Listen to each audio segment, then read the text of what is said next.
Buenos días, amigos y amigas. Qué gusto, como siempre, saludarlos. Estamos en esta propuesta que le hemos llamado Aquí y Allá desde los Estados Unidos y también desde Bolivia en forma simultánea. Saludos a toda la gente que nos sigue a través de la revista Latinos, a la gente que nos sigue a través de la revista Bolivia, el país que construimos, y también saludos a toda la gente que nos sigue por medio de las plataformas de Miroslava Fernández. En instantes más mi colega ya estará con nosotros. Estamos terminando de recopilar mucha información de la víspera. Aquí en los Estados Unidos han continuado los enfrentamientos en Los Ángeles y el gobierno de Donald Trump ha desplegado 700 Marines y 2,000 efectivos de la Guardia Nacional para precautelar la seguridad de los ciudadanos en Los Ángeles, allá en California. Así lo ha dicho el presidente Donald Trump. Estaremos hablando de eso y otros temas más acerca de la coyuntura de Bolivia, que este próximo 17 de agosto Bolivia tendrá elecciones generales. También estaremos hablando acerca de lo que ha pasado en Argentina. La justicia ha determinado sancionar con 6 años de cárcel a Cristina Fernández de Kirchner, la expresidenta, por actos de corrupción, según dice la justicia argentina. Entre tanto, estaremos viendo a nuestros patrocinadores y les reitero, en instantes más estaremos ya enlazados con el informe de Miroslava Fernández desde Bolivia. La revista Latino celebra 200 años de creación de Bolivia y para conmemorar esta fecha histórica premiaremos a los bolivianos de oro en el exterior. La invitamos a una noche inolvidable en la gran gala de presentación de nuestra edición especial Bicentenario de Bolivia. Un encuentro donde el pasado y el futuro se abrazan. Sé parte de este evento que hará historia. 200 años de independencia, mi Bolivia. Cambas, collas y chapacos compartiendo tu canción. ¿Tu campaña está lista para la victoria? Cardiza y Analítica es tu socio estratégico con análisis de Big Data e inteligencia artificial. Transformamos el ruido de las redes en información clave para tu triunfo. Ofrecemos asesoría política integral, servicios de analítica de vanguardia, libros especializados y capacitación exclusiva. Con Cardiza y Analítica no solo compites, ganas. Contáctanos.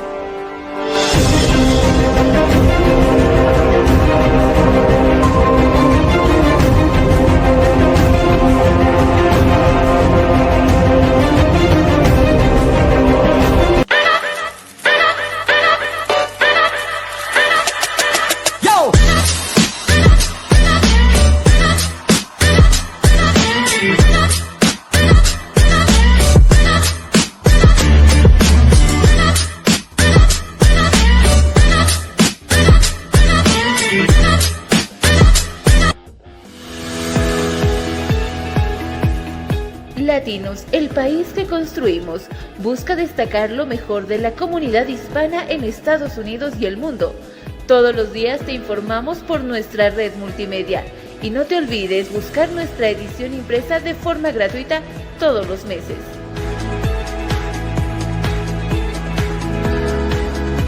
Latinos, el país que construimos. El ejército de Estados Unidos da los toques finales a un despliegue poco habitual. 700 soldados de los Marines se dirigen a Los Ángeles para respaldar a las autoridades federales de inmigración. Forman parte de una creciente presencia militar en la ciudad. Miles de efectivos de la Guardia Nacional ya han sido enviados por la administración Trump. Una medida que los líderes de California han tachado de incendiaria e innecesaria, pero el presidente Donald Trump mantiene su decisión.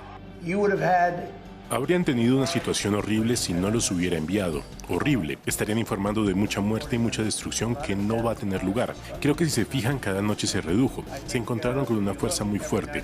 La gente mala y enferma que hace lo que hace. Los marines estadounidenses suelen ser desplegados para ayudar en grandes catástrofes como la del huracán Katrina o la del 11 de septiembre. Rara vez se utilizan para funciones policiales. Las protestas en Los Ángeles, desencadenadas por una serie de redadas del Servicio de Inmigración y Control de Aduanas, ICE, se intensificaron durante el fin de semana, cuando los manifestantes bloquearon una de las principales autopistas y prendieron fuego a varios autos. Pero el lunes la situación fue mucho menos estridente. Las autoridades estatales afirman que las advertencias del presidente no se ajustan a la realidad. Para muchos manifestantes, el objetivo es expresar su oposición a las recientes redadas. La alcaldesa pide al presidente que las detenga. Voy a hacerle una llamada hoy. He estado hablando con él. Quiero decirle que pare las redadas. Quiero decirle que esta es una ciudad de inmigrantes. Quiero decirle que si quiere devastar la economía de la ciudad de Los Ángeles, ataque a la población inmigrante. Se espera que los recientes despliegues cuesten $134 millones, una cifra que ha levantado críticas. Pero el secretario de Defensa, Pete Hegseth, insiste en que el despliegue es vital para proteger a los agentes federales de inmigración en el terreno. Crece la tensión en Los Ángeles. El presidente estadounidense Donald Trump ordenó el lunes el envío de 700 marines y de otros 2.000 guardias nacionales a esa ciudad del oeste del país, en respuesta a los disturbios en las protestas contra las redadas migratorias. El gobernador de California, Gavin Newsom, rechazó la decisión y señaló que Trump está tratando de provocar el caos. Cuestionó además que los marines no deberían estar enfrentándose a sus propios compatriotas. La decisión del mandatario se produce después de que los manifestantes tomaran durante los últimos días el centro de Los Ángeles, incendiaran autos y saquearan tiendas, en hechos que provocaron la respuesta de las fuerzas de seguridad con gases lacrimógenos y balas de goma. Las protestas estallaron luego de la reciente detención de decenas de personas que, según las autoridades, son inmigrantes ilegales y miembros de pandillas. El martes, Trump aseguró que Los Ángeles estaría ardiendo si no fuese por el envío de militares. Las autoridades locales y la policía local sostienen, en cambio, que la mayoría de las manifestaciones fueron pacíficas y que los episodios de violencia fueron hechos aislados. Esta es la primera vez que la Guardia Nacional se despliega por encima de la autoridad de un gobernador estatal desde 1965. La legislación estadounidense prohíbe en gran medida el uso del ejército como fuerza policial, salvo en caso de insurrección. El ejército de Estados Unidos. Bien, ahí veíamos, amigos y amigas, esta información que sin duda preocupa y alarma. Es cierto, la tensión en Los Ángeles ha bajado el día de ayer martes 10 de junio. Lo reitero, ayer martes 10 de junio la tensión ha bajado en Los Ángeles. Se podría decir que ha habido menos enfrentamientos con la población, con estos manifestantes, pero el presidente Trump ha decidido enviar justamente Marines y también a efectivos de la Guardia Nacional para precautelar, él decía, la seguridad. Esto ha provocado, como hemos escuchado, la crítica de la alcaldesa de Los Ángeles, que está pidiendo que se replieguen los efectivos, porque Los Ángeles es una ciudad prácticamente construida en base a inmigrantes. De todas formas, el panorama no es nada alentador, preocupa mucho de sobremanera cómo se está llevando a cabo esta política inmigrante durante la administración de Donald Trump. Y en la revista Latinos, nosotros estuvimos conversando con Javier Solís, que es un economista que tiene mucha experiencia en el tema de análisis y proyección económica. Javier Solís dirige una compañía muy prestigiosa acá, que se llama Toro Taxes, en el área metropolitana de Washington y también en otros estados. Y él hacía esta evaluación de cómo avisora el tema de impacto económico y la política en la administración del presidente Donald Trump. Amigos de la revista Latinos, estamos con un empresario destacado aquí en el DMV. Está con nosotros un amigo de la revista, Javier Solís. Javier, qué placer para mí saludarte. Javier, ¿cómo ves el tema de la coyuntura política? Hay mucha gente que está preocupada por lo que está pasando y llama la atención el tema, por ejemplo, tú tienes también una compañía, una corporación en realidad grande el tema de lo que son preparación de impuestos. La gente hispana, nuestra gente, ¿está haciendo los taxes? ¿No está haciendo? ¿Hay temor? ¿Qué percibes tú que estás día a día con nuestra comunidad? Bueno, en términos de la franquicia Toro Taxes a nivel nacional, estamos contentos porque de una u otra manera no se reduce la cantidad de personas. Obviamente, lo que está pasando, el ambiente antimigratorio, y yo lo digo más que todo anti-hispano, que estamos viviendo, va a afectar. Y va a afectar sobre todo la economía del país, ¿ok? Estamos hablando de, primero que nada, alrededor de unos 20 millones de indocumentados que pagan 96 mil millones de dólares en impuestos cada año. ¿Puedes repetir la cifra? 96 mil millones. Mucha gente dice los indocumentados no pagan, pero no, ellos pagan muchísimo dinero, ¿ok? La otra es que nosotros como comunidad hispana en los Estados Unidos gastamos 3.6 trillones de dólares en artículos y en servicios. O sea, somos la comunidad que más gasta en este país, que si la comunidad hispana fuera un país a nivel mundial, seríamos el quinto país con el poder económico más grande en el mundo. O sea, así es como es la economía de los hispanos. Esto que está pasando va a afectar eso. O sea, vamos a ver que muchos indocumentados tal vez no vayan a llenar sus impuestos. Vamos a ver que tal vez muchos hispanos, que dentro de esos hispanos están todos estos indocumentados, no van a ir a restaurantes, no van a ir a comprar artículos, carros, ni nada de eso. Va a afectar bastante la economía. Sin embargo, y esto es lo que repetí también hace unas 2 semanas en otra entrevista, lo que esté pasando en el país no quita el hecho que debes de cumplir con las leyes, ¿ok? La ley dice que si usted tiene un ingreso en los Estados Unidos, tiene que reportar sus impuestos, ¿ok? Cumplan con las leyes, porque si por haber razones hay una amnistía, hay una reforma migratoria, lo primero que le van a pedir es los impuestos. Eso es lo número 1. ¿Okay? Entiendo que hay el miedo, entiendo que hay esos comentarios de que tal vez el Departamento de Rentas Internas va a dar la lista de todos los que tienen el número de identificación, de los que están llenando impuestos, que es solamente habladuría. Ahora mismo nadie está hecho porque ciertas cosas son inconstitucionales. Entonces, muchas de estas cosas están pasando y están hablando, pero nada quita de que cumplamos con la ley. Y la ley dice, usted tiene ingreso, usted paga impuestos.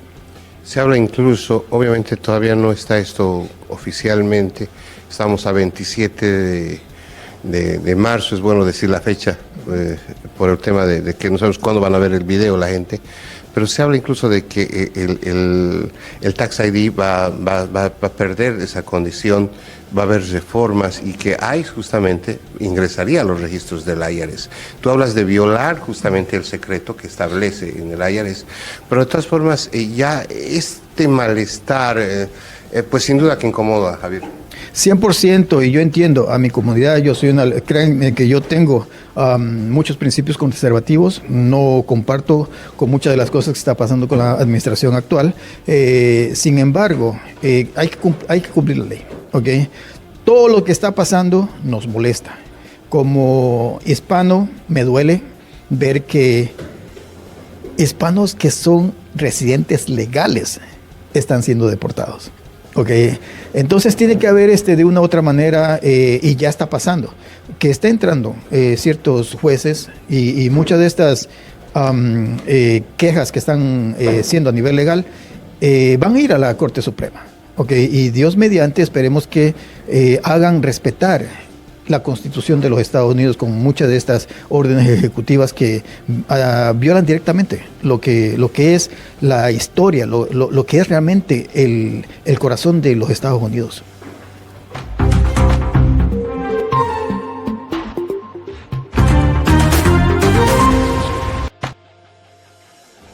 Bien, Miroslava, buenos días. ¿Cómo estás, José? Muy buenos días.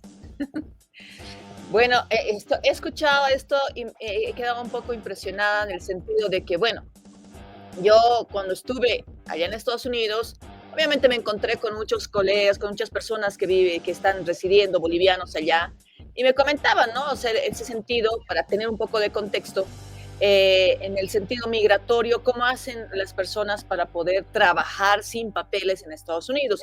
Obviamente ese fue un tema de conversación. Me aseguraban de que, la hora del trabajo es muy diferenciado, por ejemplo, del lado este, del lado oeste, entre estado y estado, y las normativas son diferentes, son diferenciadas. Tienen un hilo común todos, pero hay diferencias.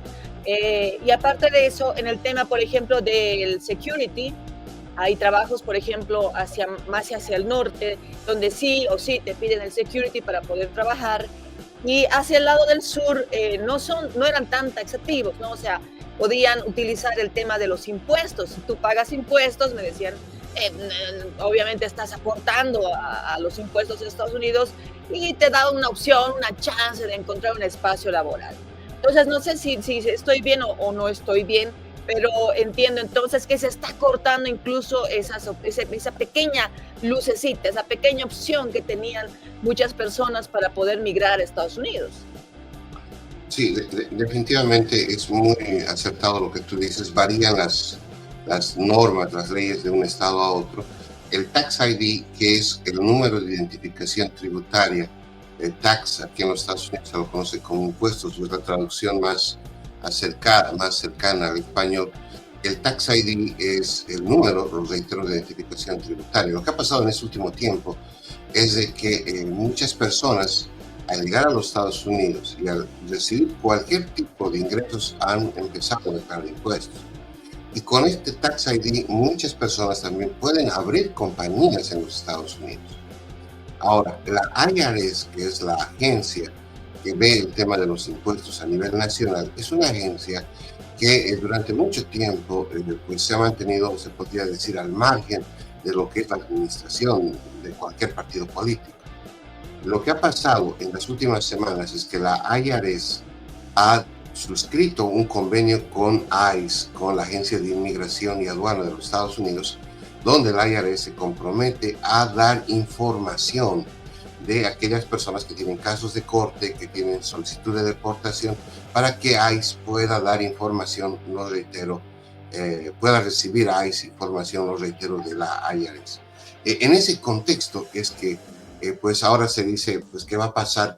Porque ya el secreto, porque la IRS, la agencia que ve el tema de impuestos, tiene el secreto de reservar, uno, tu condición inmigrante, porque no te piden en ningún formulario que tú acredites ser ciudadano, residente o tener algún estatus inmigrante de inmigración en los Estados Unidos. La IRS simplemente, para la IRS, tú necesitas un pasaporte, necesitas una certificación de 2 documentos que verifiquen dónde tú estás viviendo en los Estados Unidos, la cuenta de bancos, de repente algún tipo de servicio que tú pagues, se registre.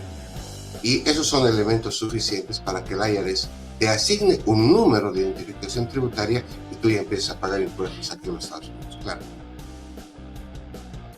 Esta situación, obviamente, como dice, ¿no?, quien entrevistaste, alerta muchísimo, más aún cuando hablamos de personas que sí, o sea, tenían años trabajando allá, ya estaban aportando, ya estaban empezando sus documentos para poder tener la estabilidad migratoria precisamente en Estados Unidos. Eso quiere decir que, bueno, es como quien dice, ha cortado de tajo absolutamente todo, ¿no? El gobierno norteamericano. La amenaza siempre existía en diferentes gestiones de gobierno, desde Obama. Había esa amenaza de que no iban a permitir que exista gente ilegal, indocumentada y todo lo demás, pero esta vez ha sido draconiana totalmente con Trump, que, lo reitero y lo dije ayer, fue parte de su campaña. Otra cosa es que la gente no se lo creyó, otra cosa es que la gente pensó que Trump simple y llanamente estaba haciendo lo mismo que otros candidatos en su debido momento, previo a entrar como gobierno. Sin embargo, Trump sí ha sido muy específico cuando hizo bandera precisamente en su campaña de este tema, y estamos viendo que está empezando a cumplir, caiga quien caiga. Sí, bueno, ahora habrá que esperar qué es lo que va a pasar. Donald Trump lo ha dicho en la víspera, ha enviado 700 Marines y hay 2.000 efectivos de la Guardia Nacional. Desde 1965, nunca antes un presidente había hecho un despliegue de esta naturaleza de forma directa, porque el procedimiento, Miroslava, es de que el gobernador de un estado solicite, le pida al gobierno federal el despliegue de la Guardia Nacional. Eso es lo que habitualmente se estila cuando hay algún tipo de movimientos. Ahí tenemos las imágenes de apoyo de la agencia AFP, que es del Servicio Alemán de Información de la Televisión Pública. Y yo quiero agradecer mucho por permitirnos usar estos materiales. Pero para ser específicos, nunca antes se realizó un movimiento de tropas de la Guardia Nacional de este tipo. Y los 700 Marines, mucha gente dice, ¿por qué los lleva a estos uniformados? Porque son hombres entrenados para la guerra, uno, y dos, no es su labor preservar la seguridad, el patrullaje urbano. De todas maneras, se lo está haciendo y es el temor. Ahora, ¿cuánta gente en los Marines, en los uniformados, son de origen hispano? Eso te quería decir. Tengo amigos que han llevado a sus hijos a estudiar el último año de college, precisamente para poder ingresar como marín, porque una vez ingresas como marín, tienes sus documentos asegurados, eres un ciudadano norteamericano. Y entiendo que mucha gente, muchos latinos, o sea, asegurando las nuevas generaciones, han hecho eso, han preparado, porque no es fácil entrar a los Marines. Yo estuve viviendo con una familia que preparó precisamente a alguien para que pueda entrar a esto, y es podríamos decir, una preparación incluso de 1 año, 2 años previos, porque tienes que ver el tema físico, tienes que ver el tema de tus estudios, cuánto sacas de notas, cuál es tu no me acuerdo cómo se llama, como una especie de hoja de vida que tienes en tu colegio, ¿no ves? Si has hecho buenas obras, si tienes buenas calificaciones, o sea, no es todo. Y aparte de eso, que tienen una lista de requisitos para poder cumplir en compras, en papeles y un montón de cosas. O sea, no es fácil. Pero hay latinos que han hecho todo el esfuerzo para que sus hijos puedan ingresar y tengan ellos la posibilidad de tener los papeles legales, porque son legales al 100%. Entonces, son varios latinos, no son pocos. Bueno, mira, el porcentaje de efectivos Marines, militares, del Army, de la Fuerza Aérea, en fin, de todo lo que significa las Fuerzas Armadas en los Estados Unidos, la comunidad latina está por arriba del 10%.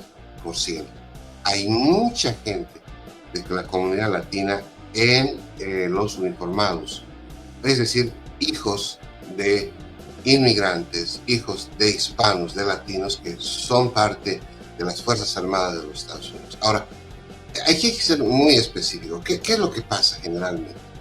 Aquí el estudio de las universidades son extremadamente caras, se podría decir, incluso para los ciudadanos americanos. Una familia en promedio que tiene ingresos por arriba de los $80,000 o de los $100,000 al año, difícilmente puede pagar una colegiatura en una universidad que está por arriba de los $250,000 o $300,000. Es decir, que el estudio en las universidades es muy, muy caro. Entonces, ¿qué es lo que pasa? Los hijos logran ingresar al Army, a la Fuerza Aérea, a cualquier institución militar. Y una vez que se gradúan como efectivos, pueden tener acceso a una educación superior que paga la propia Fuerza Armada de los Estados Unidos. Es decir, haces la carrera militar y luego tienes la opción de que te paguen la universidad. Ahora, ¿qué es lo que pasa con el tema de inmigración? Esto me parece fantástico que tú lo traigas al debate, si vale el término, al conocimiento público. Muchas personas tienden a ser reclamadas, ese es el apelativo, ser reclamadas por hijos que han hecho servicio militar aquí en los Estados Unidos, han sido parte del Army, han hecho o han ingresado a las Fuerzas Armadas. Entonces eso le da cierto estatus, porque no te olvides que los jóvenes, hombres y mujeres que ingresen a las Fuerzas Armadas de los Estados Unidos, juran a la bandera de los Estados Unidos. Prácticamente son solamente ciudadanos americanos, pese a que tienen origen latino, origen hindú, origen asiático, porque aquí tú ves el ejército de los Estados Unidos, los Marines, y ves una mezcla de razas pues muy diversa. Entonces, eso es lo que pasa. Entonces, muchos de estos hijos luego reclaman a sus padres que no tienen una condición inmigrante para estar en los Estados Unidos. Esto es muy común acá en los Estados Unidos, porque los hijos los reclaman. Y obviamente, el ser un uniformado, ser un marín, estar en alguna de las fuerzas en los Estados Unidos militar, tiene una serie de ventajas para los estudiantes. Uno, que tienen un ID, es decir, un número, una cédula de identidad, un carnet de identificación militar especial, que no solamente les genera descuentos en algunas tiendas o en algunos restaurantes o comercios, sino que además les da privilegio para aplicar en seguros médicos y también privilegios en seguros en acceso a vivienda, créditos en los bancos. Además que te pagan los estudios, entiendo que te pagan un sueldo mensual, te dan casa, claro, hasta que tú puedas pagar tu propia casa, y ya después de que sales, terminas tu etapa universitaria, estando todavía con uniforme, tienes también la opción de poder elegir a qué país vas y rindes, digamos, tu trabajo por el país, ¿no? O sea, puedes ir a Alemania, puedes ir a Suecia, o sea, depende muchísimo de también lo que tú estudiaste, ¿no? Hay gente que estudia medicina, hay gente que estudia temas de tecnología, o sea, tú eliges. Entonces, es más o menos que tienen un camino hecho y asegurado, y aparte de eso, se forman y cumplen sus sueños, o sea, prácticamente viene a hacer eso. Es por eso que el sacrificio de muchas familias para que sus hijos ingresen es altísimo. Por eso les decía, no es algo fácil. Yo lo he visto en primera persona, que no es algo fácil.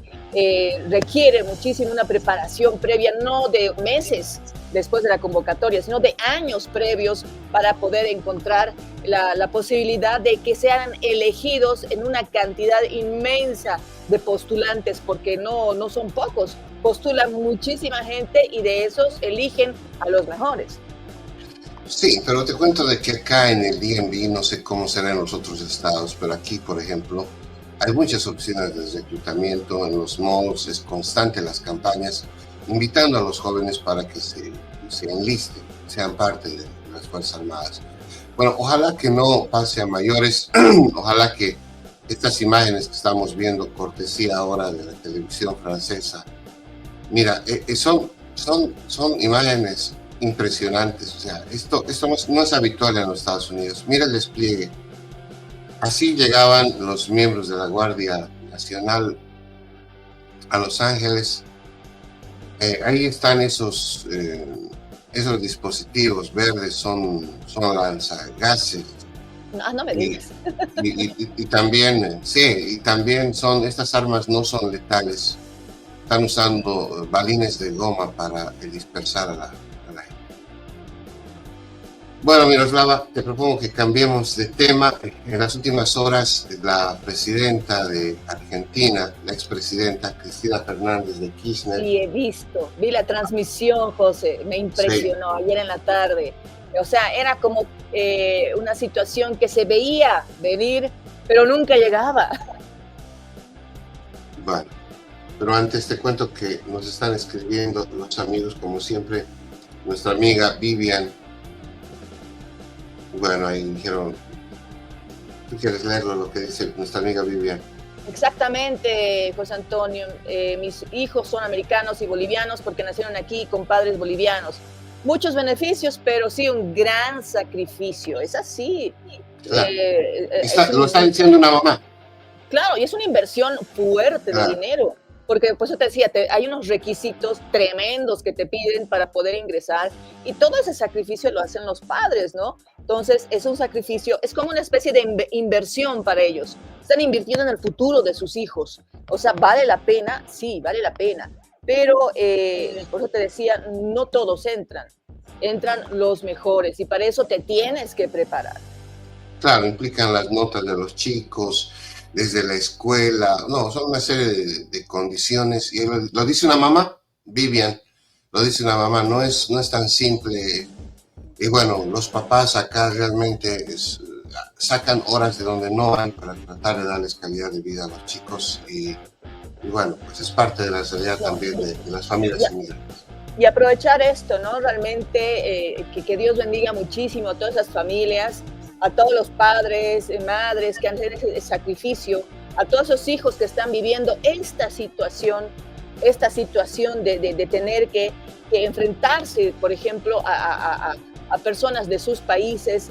Realmente que la luz ilumine a todas estas personas, porque no son momentos fáciles en en la actualidad no son momentos fáciles y realmente se necesita mucha luz, mucha coherencia, mucho, digamos, el aceptar y el ver las consecuencias de las acciones, pero de una forma coherente con uno mismo y con tu país.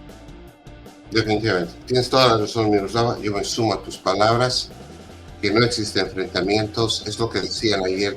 Los marines están llegando, ya están allá en Los Ángeles. ¿Cómo es posible que se enfrenten a los propios miembros de la comunidad? Pero bueno, el presidente Trump lo ha reiterado, está buscando aplacar esta violencia y él dice no puede haber, por seguridad nacional, no puede haber este tipo de hechos, lo ha criticado. Bueno, en fin, son posturas encontradas y nosotros abogamos por ellas. Bueno, pero vámonos a Argentina. Esto pasaba ayer en la justicia de Argentina, que ha sancionado a la expresidenta Cristina Fernández de Kirchner a 6 años de cárcel por corrupción. Ratificada la condena de 6 años de prisión para la expresidenta argentina Cristina Kirchner. Estar presa es casi un certificado de dignidad política y personal histórica. Créanme. La Corte Suprema confirmó el fallo el martes para la expresidenta, quien además tendrá inhabilitación política perpetua por administración fraudulenta. Se equivocan porque te pueden meter presa, pero la gente cobra salarios de miseria o pierde el trabajo. Me pueden meter presa, pero las jubilaciones van a seguir sin alcanzar y no van a llegar a fin de mes. La exmandataria de centroizquierda, principal opositora del gobierno liberal de Javier Milei, fue condenada en 2022 por corrupción, por el pago de sobreprecios y adjudicaciones sospechosas de contratos para obras públicas en la provincia de Santa Cruz durante su presidencia. La exmandataria acusó de parcialidad a los fiscales y a varios de los jueces en la llamada causa vialidad y señaló al gobierno de proscribirla políticamente. La defensa de la expresidenta de 72 años puede solicitar a la justicia la prisión domiciliaria por ser mayor de 70. El presidente argentino Javier Milei celebró la decisión y escribe en la red social X, justicia, fin. Kirchner, presidenta del Partido Justicialista, había anunciado la semana pasada que competiría por una banca como diputada de la provincia de Buenos Aires, la más poblada del país en las legislativas provinciales del 7 de septiembre. De ganar, habría obtenido fueros.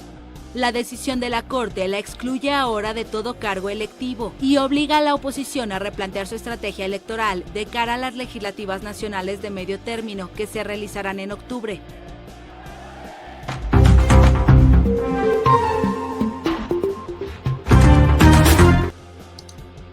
Bien.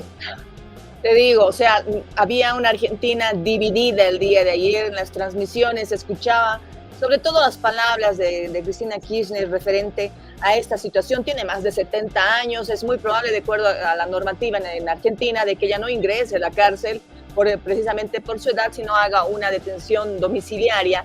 Sin embargo, ya es un precedente, ¿no? Es una situación que también fue parte de las palabras, las promesas que hizo Milei en su campaña, ¿no? Llevar la justicia precisamente a quienes, de acuerdo a las denuncias, habrían abusado del poder en Argentina.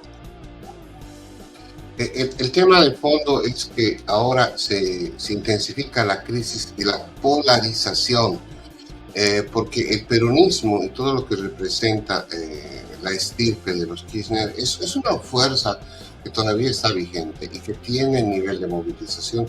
Entiendo que todavía controla algunos sindicatos y su nivel de convocatoria todavía incide en la sociedad argentina, Miroslava. Sí, sí, aparte de eso, tenemos conocimiento de que este juicio, estas denuncias ni siquiera vienen en el gobierno de Milei, ¿no? Sino también vienen en el anterior gobierno, precisamente buscando esta situación, o sea que no es algo de este año, sino que ya lleva muchos años los procesos contra Cristina de Kirchner. Bien, te cuento que vamos a seguir viendo lo que está pasando en el planeta. Ayer otra vez la violencia vuelve hasta Colombia, un hecho lamentable. Veamos el reporte, lo que ha pasado en las últimas horas allá en Colombia. Varios ataques con disparos, drones y explosivos sacudieron el martes el suroeste de Colombia. Las autoridades informaron que 4 personas murieron, 2 policías y 2 civiles, y una docena resultaron heridas en 19 ataques de guerrilleros en los departamentos de Valle del Cauca y Cauca. En esta región operan grupos disidentes de la extinta guerrilla FARC que están en guerra contra el gobierno del presidente Gustavo Petro. Uno de los uniformados muertos estaba en Cali, la tercera ciudad de Colombia, donde los ataques fueron dirigidos contra estaciones de policía. Los otros atentados ocurrieron en municipios como Jamundí, vecino de Cali, Corinto y el puerto de Buenaventura, el más importante de Colombia sobre el Pacífico. Se trata de una de las peores arremetidas de guerrilleros durante el gobierno de Petro, que llegó al poder en agosto de 2022 con la idea de negociar la paz con todos los grupos armados ilegales del país, pero de momento no llega a acuerdos con ninguno. Los ataques ocurren después de un atentado el sábado en Bogotá contra Miguel Uribe, un senador y aspirante presidencial herido con 3 balazos. El dirigente de 39 años está en cuidados intensivos en una clínica de la capital y su estado es estable pero crítico según los médicos. Bien, así está Colombia. No tuvimos tiempo de hablar, pero sí fue un atentado que se ha registrado precisamente entre viernes y sábado en Colombia. Y después de este atentado, la situación desembocó en todo lo que están observando en imágenes. Es impresionante cómo esto ha empezado a afectar a las ciudades y cómo es como si, digamos, existía ese temor de que vuelva a reaparecer estos actos de violencia, ¿no? En Colombia ha intentado por muchos años tratar de cambiar esa imagen negativa de lo que significaba el narcotráfico y lo que había significado, ¿no es cierto?, para sus ciudadanos, el temor de no saber si volvías de comprar algo en la calle o de si retornabas a tu casa o no retornabas. Bueno, pues ahora la situación está volviendo a desembocar en esto. Entiendo que Petro está tomando ya medidas en esta situación. Sin embargo, las imágenes ya han recorrido el mundo entero, ¿no? Y esto afecta muchísimo a Colombia. Sí, Colombia está en crisis, la violencia ha vuelto. Como tú bien decías, intentaron matar a Uribe, a un senador de derecha, opositor a Petro. Y bueno, vemos qué va a pasar más adelante, porque también se viven tiempos de cambio en Colombia. La gente no está muy contenta con lo que está haciendo Petro. La pobreza en Colombia ha vuelto a aparecer con mayor nivel en algunos lugares y estos hechos de violencia no ayudan. Ahora, no te olvides de que la FARC, el grupo La FARC, está prácticamente dividido. Hay una fracción de la FARC que está cumpliendo el alto al fuego, está cumpliendo el proceso de paz, pero también en los últimos meses una fracción de la FARC ha vuelto a la confrontación, ha vuelto al tema mismo de volver al monte, volver a agarrar las armas y justamente pues eso no ayuda, reitero. Recuerda que hace unos años atrás intentaron hacer un acuerdo de paz, ¿no? Para poder desarticular precisamente las FARC y ahí fue que se dividió. Y esta situación afectó, podríamos decir, a la estructura en sí de las FARC, porque las FARC estaba enraizada en la selva, estaba enraizada en sus actividades, que ideológicas, políticas, también tenía el tema de ilegales, ¿no? Era una suma que ensombrecía muchísimo el sentido por el cual se ha creado en algún momento las FARC, y obviamente esta sombra empezó a hacer mella muchísimo en lo que significaba quienes componían las FARC. Se intentó, pero hasta donde se sabe, ellos continúan con lo que significa la guerrilla, continúan captando gente, llevando a la selva, entrenándola precisamente para situaciones que no son nada agradables y que dan esta imagen precisamente a Colombia. Bueno, y Colombia, al estar tan cerca de Ecuador, también en el Ecuador se viven hechos de violencia. Mira lo que ha pasado igual en la víspera en Ecuador, en Guayaquil, donde también la violencia vuelve. Ahora, la pregunta es, ¿estos hechos tienen relación, están vinculados? Seguramente la policía estará dando más datos durante esta jornada. 8 personas murieron el martes en Ecuador en 2 ataques armados registrados en Guayaquil, una de las ciudades más violentas del país, donde bandas criminales se disputan rutas para el narcotráfico de droga. La policía informó que los eventos ocurrieron en 2 barrios del norte de Guayaquil. En el sector de Bastión Popular murieron 5 personas y en Mucholote 3. Algunos están identificados, otros no, y tienen algunos hasta 2 cédulas y tienen algunos antecedentes también estas personas. ¿Antecedentes por qué? Por microtráfico, por tráfico de armas y también por tentativas y asesinatos. Los crímenes ocurren en medio de un estado de excepción que rige en 7 de las 24 provincias del país, entre ellas Guayas, cuya capital es Guayaquil. El presidente de Ecuador, Daniel Noboa, extendió la medida el martes por otros 30 días. Argumentó que es necesario continuar con una respuesta urgente, eficiente y extraordinaria para contener la violencia impuesta por las bandas criminales relacionadas con el narcotráfico y también dedicadas al secuestro y la extorsión.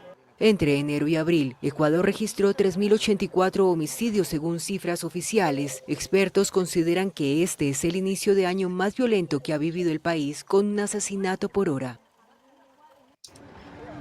Bien, mira cómo está Ecuador. O sea, hay cifras en Ecuador que asustan.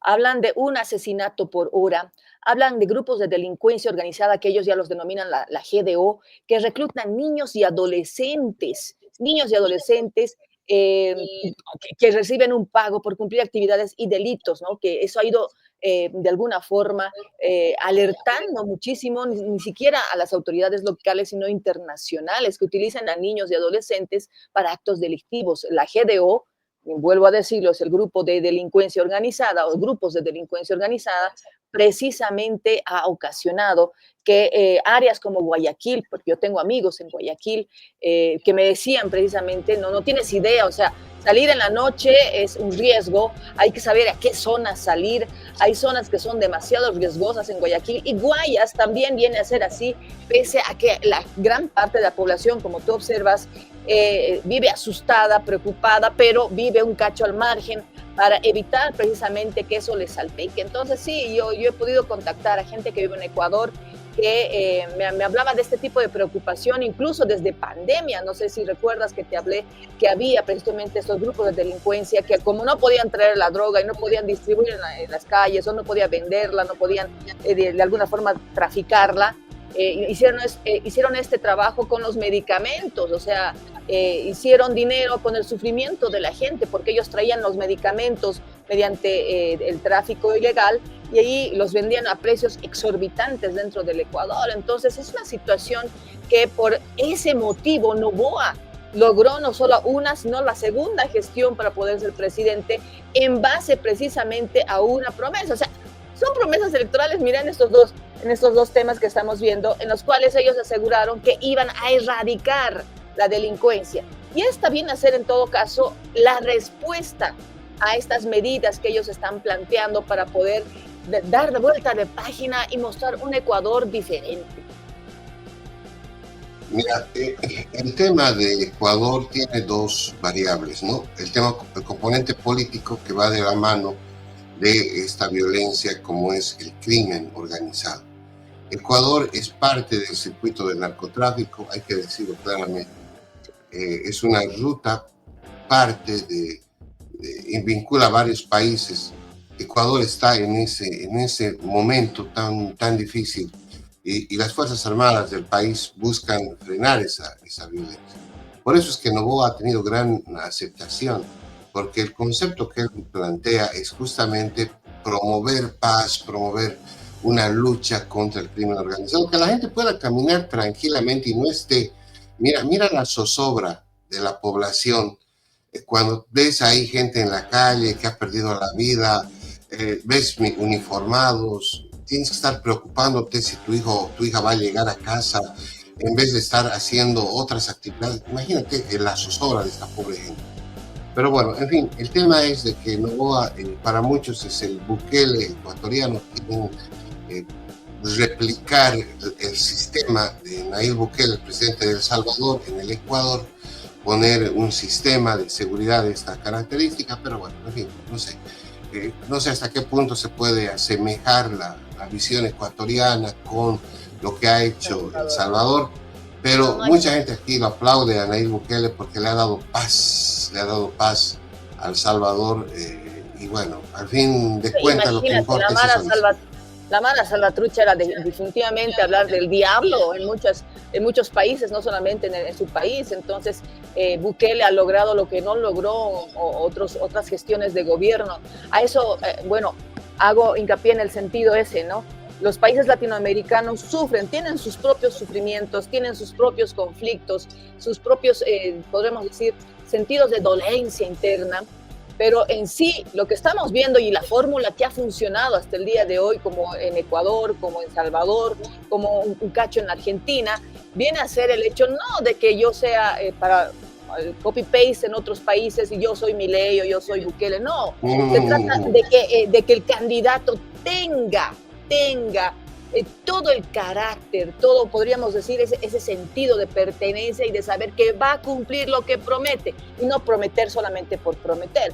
Eso es lo malo en otros países, ¿no es cierto? Que encontramos este tipo de políticos que utilizan este tipo de imágenes para decir vamos a hacer lo mismo que ellos cuando ni siquiera tienen el temple para cumplir incluso internamente con su familia o con su propio partido político. Esa es la situación, el sentido no solamente proteccionista que se tiene que tener con uno mismo, sino con tu entorno, con tu gente. Ser leal con tu gente es un sentido común. Ser leal con tus principios es un sentido común. Y el latino tiene que aprender de eso para poder hablar de cambios reales. Estamos viendo que en otros países sí les funciona esta fórmula, pero es porque tienen a un líder que realmente está tratando de hacer esos cambios, pese a quien le pese. ¿Por qué está buscando resultados? Porque tiene el temple y ha demostrado que de alguna u otra forma va a tratar de que se respeten los derechos humanos de quienes han confiado en ellos. No simplemente han dicho voy a utilizar a esta gente para que vote por mí. Esa es una gran diferencia y un gran mal que se tiene en América Latina, en la cual estamos viendo que empieza a despertar en estos últimos años y bueno, tenemos esta situación, ¿no? Bueno, vámonos a nuestra amada Bolivia. Tengo dos videos, Miroslava, ¿con cuál quieres que empecemos? Empecemos con el video el más grande, porque después la conferencia de prensa de apoyo. Si bajamos el volumen, podemos un poco narrar, son puras imágenes de apoyo. Esto ha sucedido en Yayagua, que es en el norte de Potosí. Para hacer un poquito de contexto, en el norte de Potosí existen ayllus. Estos ayllus prácticamente vienen a ser como poblaciones que de alguna forma han tenido conflictos históricos de temas de territorio, de temas de alineamiento, incluso para las elecciones y para lo que ha significado el censo ha habido problemas porque no tienen y aseguran que precisamente hay transgresiones en cuanto a territorios. Entonces, esta situación de los bloqueos, ya llevamos como 10 días con bloqueos. Cochabamba está totalmente cercada, José Antonio. En Cochabamba es muy complicado poder hablar de transitar de oriente a occidente. La situación, obviamente en Cochabamba de alguna u otra forma tenemos aeropuertos, están llegando, no mucho, pero está llegando algunas cosas a los mercados, hay gente que cerca, en las poblaciones cercanas trae productos, o sea, hay movimiento, ¿no es cierto? No es, digamos, como antes, pero es mínimo, la situación preocupa a la gente en Cochabamba. Pero imagínate en las poblaciones alejadas. Yayagua es una población que quedó totalmente cercada, porque tenía ayllus contiguos que son evistas y decidieron entrar en los bloqueos. 9 días, ayer cumplían 9 días sin que ingrese absolutamente nada, ni combustible, ni comida. Entonces, estas personas, los pobladores, dijeron, no, nosotros no vamos a permitir, no nos vamos a morir de hambre, vamos a salir a desbloquear. Hicieron ese intento de salir a desbloquear, se enteraron los bloqueadores que estaban hacia el lado de los cerros donde está la carretera y empezaron a bajar de los cerros y empezaron a hacer esto. Ingresaron a las calles de Yayagua, la población salió a defenderse. Aquí es cuando la policía es totalmente rebasada, porque eran muy pocos policías, es rebasada por las personas y tienen que replegarse. Aquí vemos gente con los escudos, gente que intenta detener, de que linchen prácticamente a una persona. Aquí hay otra persona con un arma, es un arma.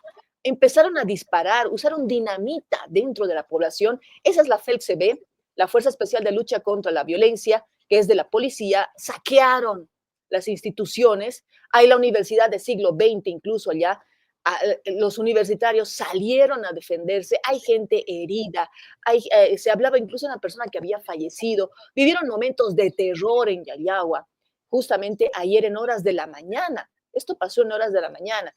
No llegó más policías, no llegaron más policías, no llegaron los militares, y era una situación en la cual el único medio que tenían la gente de Yayagua eran las redes sociales para poder denunciar, para poder transmitir.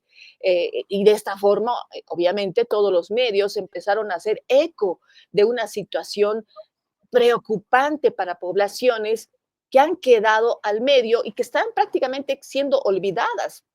Tenemos un gobierno que se ha centrado en el eje de Cochabamba, La Paz, Santa Cruz, El Alto, y se ha olvidado un poco de, podríamos decir, estas pequeñas poblaciones que también son afectadas por los bloqueos. Pero lo más triste de todo, José Antonio, es que Causachuncoca, que es el medio que precisamente aquí es cuando están ingresando a la población, y ahí vas a observar incluso cómo utilizan dinamita para asustar a los pobladores de Yayagua. Causachuncoca hace una construcción de una narrativa impresionante. Utiliza estas mismas imágenes, pero ellos titulan que son gente del gobierno y que la gente de Yayagua sale a defenderse por la crisis económica. Esa es la narrativa que ellos construyen cuando existen transmisiones de gente de Yayagua que dice todo lo contrario, que aseguran que se han visto forzados a querer desbloquear, a querer salir del pueblo a desbloquear, porque no les entra nada, no entra comida, no entra combustible y no puede hacer nada. Esta es una de las personas que supuestamente, de acuerdo a la gente que narraba, podría ser un fallecido, pero esta situación no se ha verificado porque no están logrando ingresar, José Antonio, los militares, no están logrando ingresar la policía precisamente al centro de la población. Están intentando hacer la limpieza, tengo entendido, de la carretera. Y ayer precisamente, no sé si podemos escuchar un fragmento, aquí dio una conferencia de prensa el ministro de Gobierno en horas de la noche, cerca a las 11 de la noche, cuando ya tenían más información de lo que había pasado. Queremos decirle al pueblo boliviano que nuestro deber es cuidar la vida de cada uno, de cada una de las bolivianas y de los bolivianos. Y por ello, también nuestro deber y nuestra tarea es precautelar el orden y utilizar todos los medios que tenemos necesarios para garantizar la paz. Además, también dar cumplimiento al mandato de la Constitución Política del Estado. Reitero que nuestro compromiso es defender el orden constitucional y principalmente el orden democrático. Si bien hemos manifestado constantemente que la protesta es un derecho, este derecho no puede estar por encima de los derechos fundamentales de la población, como es el acceso a la alimentación, el acceso a los combustibles, el acceso a poder transitar libremente por nuestro país. Por eso, Rechazamos y condenamos todos los actos de violencia que promueven los sectores afines al señor Evo Morales, pero que además están llevando adelante a estos seguidores y muchos de sus voceros, entre ellos lamentablemente diputados y senadores, que en lugar de ser un ejemplo de autoridades para la patria, se convierten en una amenaza para la población por un beneficio propio, pero además también para lograr, como lo hemos denunciado, una candidatura inconstitucional que no... Bien. ¿Qué tal eso? Bueno, son tantas cosas para comentar, Miroslava. Y te mandé una captura de pantalla, precisamente de una radio de Yayagua. No sé si lo podemos poner. Esta radio ha estado haciendo precisamente las transmisiones. Ahí tenemos 3:35 de la mañana, de la madrugada de hoy, Yayagua, vecinos atentos y resguardando las calles ante el posible regreso de los bloqueadores masistas afines a Evo Morales. O sea, no es que yo me estoy inventando, esa es la situación. Y aparte también hablaban anoche, hacían transmisiones cerca de la medianoche, se escuchaban los dinamitazos alrededor de Yayagua y la gente asustada empezaba a hablar, ¿no? Narraba en estas transmisiones pequeñas de que no habían observado que llegaron militares, ni policías, ni nada. Entonces ellos estaban asustados narrando su situación, ¿no? En ese instante. Ese es el panorama que tenemos aquí, José Antonio. No es nada agradable. Los bloqueos continúan, las amenazas del otro lado también, y las soluciones efectivas, ¿no? He estado observando imágenes hoy en la mañana en La Paz de cómo la gente desde las 3 de la mañana estaba haciendo fila para comprar aceite, y cómo en una tienda que no hay carne de pollo hace varios días, llegó carne de pollo y la gente se quitoneaba la carne de pollo. Entonces, esa es la situación que se está viviendo en estos momentos en nuestro país. Bueno, agradecemos a Radio Latino Yayagua Bolivia por publicar estas fotografías. Como tú lo decías, Miroslava, a las 3 de la mañana con 35 minutos se produjo esta publicación. Entendemos que es una publicación muy actualizada y así está Yayagua. Para darle un poquito de contexto sobre el tema de Yayagua mismo, ¿qué es Yayagua? Yayagua es una población que está en el sur del país, en el departamento de Potosí. Es una población minera, tiene mucha ascendencia, sobre todo de cooperativas mineras en esta área, pero aquí funciona la Universidad siglo XX. Es un bastión estudiantil, es una población minera, pero que tiene muchos estudiantes que realizan, obviamente, su actividad, ellos estudian allá, ¿no? Es una población que se podría decir siempre ha sido gravitante en temas de conflicto. Ahora, el hecho de cerrar el acceso a la ciudad, tú lo describías bien, es alarmante, ¿no? Es una población civil que vive prácticamente de servicios por los estudiantes, por las familias de los trabajadores, y al no tener recursos, porque es prácticamente en un sector minero, no, pues en Yayagua no hay prácticamente, la agricultura es cero, la ganadería no existe. Entonces esta población vive de lo que entra, del comercio de Oruro, del comercio de Potosí, y al no tener alimentos, obviamente la gente sale y protesta. Ahora, el manejo de la información siempre en estos casos es tendenciosa o busca algún interés. Para la gente que no lo sabe, la radio no sé, pido disculpas si no pronuncio bien, Causay Chuncoca, esta radio es una radio de los campesinos que apoyan a Evo Morales.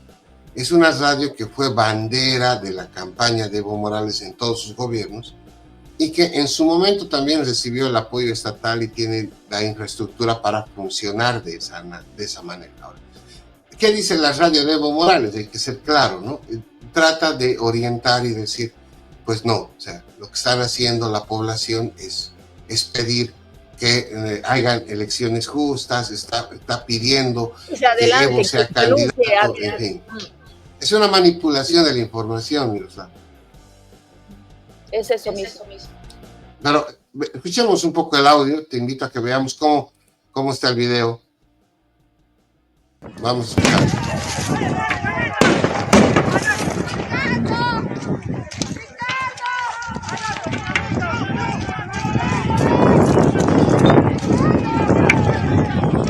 Caracas.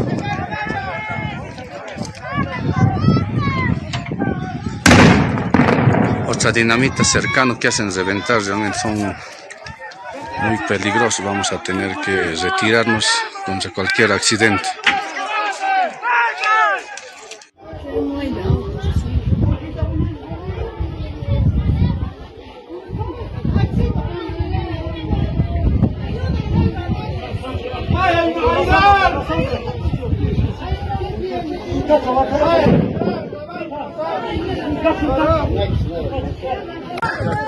Esto es indignante para nuestra localidad de Yayagua. ¡Camila, Camila! ¡Camila!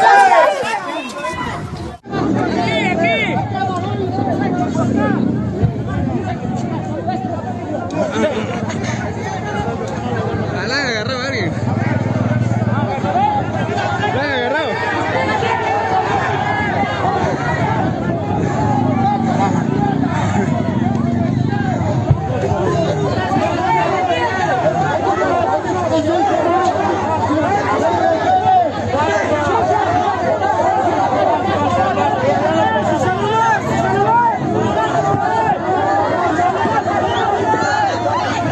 Me hace un nudo en la garganta mi reclamo.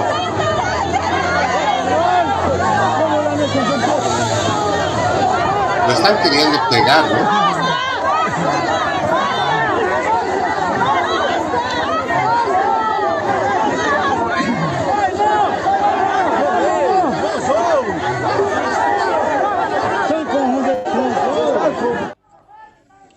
Ahí es cuando está con el arma, ¿ves? Ahí es Vamos a tratar de congelar la imagen. Antonio, Sí, mi reclamo. solo te puedo decir que he tratado de poner las imágenes no tan fuertes. Hay imágenes mucho peores que podrían restringirnos. Hay gente que está abotada en los cerros, herida. Incluso había una fotografía de una persona maniatada. Era un poblador de Yayagua que lo habían maniatado, lo habían golpeado y lo habían dejado en el cerro. Habían imágenes de personas heridas, ensangrentadas por las pedradas. Y uno dice, en este estado de indefensión, ¿dónde está el gobierno? ¿Dónde están la policía? ¿Dónde están los militares? El día de ayer el ministro ha asegurado que van a hacer un trabajo conjunto con los militares. O sea, ¿qué es lo que está pasando? ¿Qué están esperando? Nos estamos ahogando en un conflicto que no parece tener fin. O sea, si ellos ya han detectado, por ejemplo, a las personas que supuestamente están liderando este tipo de movimientos, están haciendo todo el esfuerzo por detenerlos, es cierto, pero también tienen que acordarse de este tipo de gente, porque no solamente es Yayagua, hay un montón de poblaciones que sufren por combustible, que sufren por alimentos. Entonces, te decía yo en la ciudad, o sea, obviamente no lo sentimos tanto porque estamos cercados y hay un movimiento interno de comercio, de la gente que de alguna u otra forma ha guardado algo, tiene plantaciones, tiene eso, tiene aquello, o sea, hay un cierto movimiento que no lo sientes tanto así. Y la gente aquí no está saliendo a bloquear ni nada por el estilo, precisamente porque dice, ¿por qué voy a salir a bloquear si esto me afecta económicamente? Los únicos que están saliendo a bloquear son precisamente las personas que están apoyando y están pidiendo que Luis Arce renuncie por adelantado, se adelanten las elecciones, exista una nueva, digamos, hermenéutica una nueva estructura de elecciones donde sí pueda acceder y pueda ingresar como candidato Evo Morales. Ese es el fin maquiavélico que se tiene en este momento. Y lo digo de esta forma, ¿por qué? Porque están empezando a originar enfrentamientos entre propios pobladores y bolivianos. Aquí no se habla de que es la policía, los militares o funcionarios públicos, porque no llegan tan lejos. Un funcionario público, una golondrina no hace primavera, porque hablaban de alguien, el director de CEGIP de Yayagua que había salido supuestamente con armas, eso decía Causacho Uncoca, pero el señor es una golondrina no hace primavera. No estamos, o sea, no pueden agarrarse de una situación así para decir, no, son todos. No estoy diciendo que los funcionarios públicos, la gente que trabaja con Luis Arce, esté exenta de alguna situación en lo absoluto. Estoy hablando de que no están tomando conciencia, que no solamente han fracturado y han dividido el movimiento al socialismo, sino que también están logrando lo están logrando lo que no lograban en años, el desencanto de la población indígena, ese sector de población que precisamente era la que estaba apoyando, y ellos, el movimiento al socialismo y todo lo que es el movimiento de cambio, era la voz precisamente de los indígenas, y estamos observando esto. Esta es una situación, una realidad palpable de un cambio que se viene brutal en el tema, en este tablero político. Bien, así llegamos al final de este programa, aquí y allá desde Bolivia y desde los Estados Unidos. Gracias a toda la gente que nos ha seguido en la transmisión, gracias por compartir nuestra publicación. Mañana estaremos, Dios mediante, con esta información que a veces no es nada grata. Realmente me ha impactado mucho ver mi solidaridad con la gente de Yayagua. Yo quiero mucho este centro minero. Yo tuve el privilegio de trabajar para las cooperativas mineras una época de mi vida, y yo paseaba por estas calles de Yayagua, por eso me conmovía mucho las imágenes. Ojalá pronto hallemos paz y no nos enfrentemos entre bolivianos. Gracias, Miroslava, hasta mañana. Gracias, José, y bueno, de darte, aunque un poco retrasado, muy feliz cumpleaños. Espero que toda la semana la festejes bien y que tengas la posibilidad de que, muchas bendiciones lleguen a tu vida en este nuevo año que estás inaugurando desde ayer. Gracias, Miroslava. Gracias, amigos. Gracias. Nos vamos con la publicidad. Ya sabes, si quiere anunciar con nosotros, ahí están los teléfonos en Estados Unidos y en Bolivia, sobre todo para la gente que tiene negocios en ambos países. Hay bolivianos que invierten en Estados Unidos y también en Bolivia. Contáctense con Miroslava Fernández en Bolivia y aquí en los Estados Unidos con su servidor. Márquenos por WhatsApp y entonces con gusto estaremos atendiéndolos. Hasta mañana, amigos y amigas. La revista Latino celebra 200 años de creación de Bolivia, y para conmemorar esta fecha histórica, premiaremos a los bolivianos de oro en el exterior. La invitamos a una noche inolvidable en la gran gala de presentación de nuestra edición especial Bicentenario de Bolivia. Un encuentro donde el pasado y el futuro se abrazan. Sé parte de este evento que hará historia. 200 años de independencia, mi Bolivia. Cambas, collas y chapacos compartiendo tu canción. ¿Tu campaña está lista para la victoria? Cardiza y Analítica es tu socio estratégico con análisis de Big Data e inteligencia artificial. Transformamos el ruido de las redes en información clave para tu triunfo. Ofrecemos asesoría política integral, servicios de analítica de vanguardia, libros especializados y capacitación exclusiva. Con Cardiza y Analítica no solo compites, ganas. Contáctanos.